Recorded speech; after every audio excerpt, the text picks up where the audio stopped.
matchup underway. Oh, my God. he knocked him out! Lesnar He knocked him out! Lesnar was KO'd by Big Show, but Big Show can't take it back. I love Predator. It's one of my favorite movies of all time. Everything from the performances, the setting, the music, the fact that it switches from over-the-top action to blood-pumping horror. Predator is so unique and is an all-time classic. The rest of the franchise, not so much. I felt Predator 2 was kinda bland and did not like the urban setting. Predators is actually kinda good and does a good job of making a film in a similar style to the original. The AVP movies range from meh to and The Predator, Jesus, can these names be any less creative, is a goddamn embarrassment to the franchise. One of the worst movies ever and messes with the Predator lore for no reason at all. But when I saw the first teaser for Prey, I got excited. We were getting a completely different setting from the rest of the films, and it also adds some lore to the universe by showing the first Predator to ever arrive on Earth. I got hyped real fast, but unfortunately...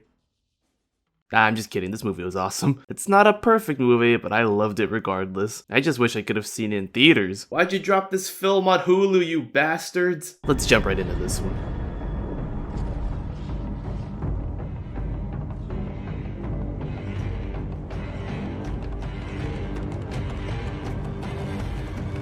There's a lot to love in this movie. The main thing, as I said before, was its setting. Not only are we back into the hard wilderness where Predator movies should be set in, because seeing these things in an urban city just looks stupid, we're also set in the early 1700s in colonial America. This was pretty unique as there aren't a lot of films where the main characters are the Native Americans. The director, Dan Trachtenberg, saw it was really important to show that the natives don't always have to play the villains or side characters when it comes to this time period, and I love his appreciation for the culture. I do wish, however, that the characters fully spoke Comanche. There's apparently a director's cut where that is the case, but I can only assume 20th century pushed for an English-speaking version for wider appeal, which I understand, but the language change did break my immersion a bit. Hey guys, post-production Dino here, letting you know that there is now a full Comanche dub version of the film available to watch. This version of the movie obviously doesn't change much since it's just a dub, but it is the more authentic version to watch, I feel. The only nitpick I have with this is that the lip syncing is off since it is a dubbed and not a full reshoot, but if you're willing to overlook that, I feel like this is the version you should watch for this movie. Alright, back to the review. The setting is great and it brings back the feeling of isolation that the forest gives. That shot of just the trees with nothing there, but you know something is what I love about the first movie, and it works to great effect here. The film is also shot insanely well. The only other film Trachtenberg has made is 10 Cloverfield Lane, which is another one of my favorites. That movie is essentially set in one room, and even then he makes the film look really good. He takes it to a completely different level here. The movie is so pretty. These are the benefits of shooting on location. I am such a slut for landscape shots, and this movie has some sexy looking landscapes. Absolutely gorgeous. The movie also portrays the Predator in a very unique way. This is the first one to ever make it to Earth, and despite him not having the ability to talk, he shows a great range of emotion. He shows a lot of curiosity to his new environment, looking at everything as if it's something new. It's a great way to portray him as a young, inexperienced predator without him needing to talk. His design goes really fucking hard. That bone mask is, oh my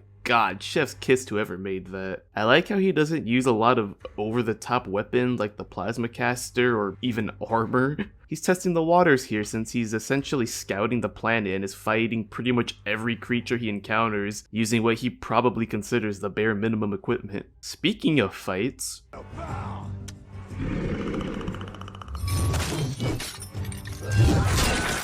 they're brutal. This movie doesn't hold back at all. The film kinda leans away from the horror elements the first Predator movie had. Not saying there aren't any in this movie, because there's a handful of scary scenes where characters are just getting stalked or chased, but there's definitely more action in this one. But that's not a bad thing. The action is gory, insanely shot and choreographed, and just flat out entertaining. I also just like how original this movie is. I was expecting a lot of reuse of ideas from the OG movie, but I was surprised to see just how little of that was needed. Besides one line, the movie is completely different from the original. That last fight serves as a great example. Both final battles show our main characters overcoming the Predator, but in their own way. Dutch fights by exploiting the Predator's weakness and overpowering him, while Nauru uses her knowledge of the land and exploits the Predator being new. It's very similar, but different enough. It's that rare occurrence when a sequel to an all-time classic actually becomes its own thing while still honoring the original. It almost makes me forget the movie that came before.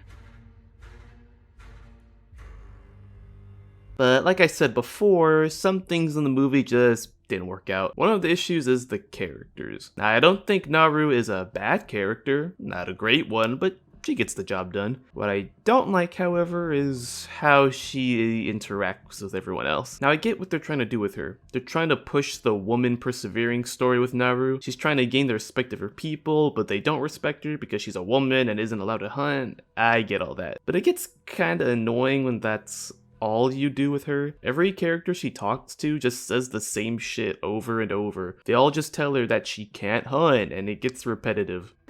You are good at so many other things. Why do you want to hunt? Who invited you? We won't be gone long enough to need a cook. If you're too afraid to hunt, go back to camp where you belong. You tried it. You couldn't bring it home.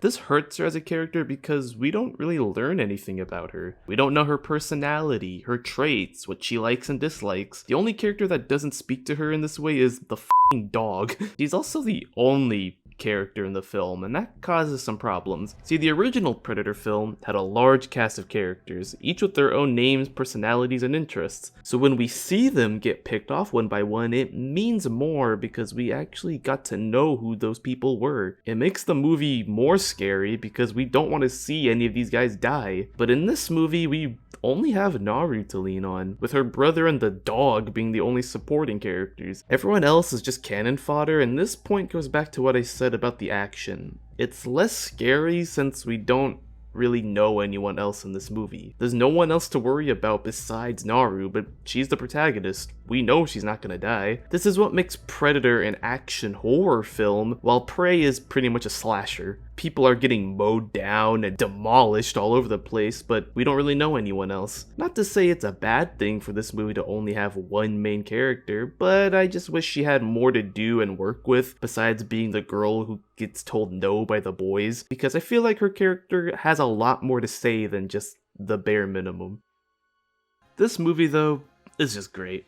I'd definitely say it's my second favorite in the franchise. What this movie lacks in tension and three-dimensional characters, it makes up for it in spectacle. This movie is gorgeous to look at. It has some insane action sequences. It is pure entertainment. This actually has me hyped for whatever else they have in store for the Predator franchise. Like, imagine if they just did what they did with Prey, but do that in any time period. Just put a Predator in any time period with any culture. Just give a unique Predator look each time and bam, you got a pretty successful franchise right there. You could have a Predator versus samurai, or knights, or soldiers from World War I, or Vikings. Fucking Vikings! I would give any amount of money to see that. The possibilities are pretty much endless, and I'm glad Prey managed to open the doorway for whatever comes next. Hopefully the Alien franchise gets the same treatment. That last movie was a shit show. I give Prey an 8 out of 10.